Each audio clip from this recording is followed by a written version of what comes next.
உங்க credit score எப்படி improve பண்ணலாம்? கிரெடிட் ஸ்கோர்னா நீங்க கடன் விஷயங்களை எவ்வளவு டிசிப்ளினா ஹேண்டில் பண்றீங்கன்னு காட்டுற நம்பர். அதை இம்ப்ரூவ் பண்ண கன்சிஸ்டன்சி ரொம்ப முக்கியம். இஎம்ஐ, கிரெடிட் கார்டு பில் எல்லாம் டைமுக்கு கட்டணும். ஒரே ஒரு மிஸ்ட் பேமெண்ட் கூட ஸ்கோரை பாதிக்கும். கிரெடிட் யூட்டிலைசேஷன் 30%க்கும் கீழே வச்சுக்கோங்க.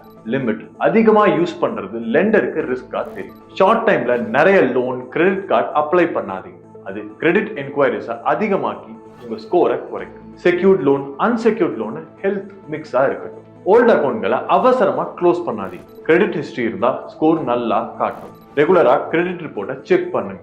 சிபில், எக்ஸ்பீரியன், ஈக்விஃபேக்ஸ்ல மிஸ்டேக் இருந்தா உடனே ரிப்போர்ட் பண்ணுங்க. டிசிப்ளினா ஃபாலோ பண்ணினா கிரெடிட் ஸ்கோர் மெதுவா ஆனா ஸ்டெடியா இம்ப்ரூவ் ஆகும். மேலும் இது போன்ற புதிய புதிய தகவல்களுக்கு மைஃபன் டிவி தமிழ்ல யூடியூப்ல சப்ஸ்கிரைப் பண்ணுங்க. இன்ஸ்டாகிராம் அண்ட் ஃபேஸ்புக்ல ஃபாலோ பண்ணுங்க.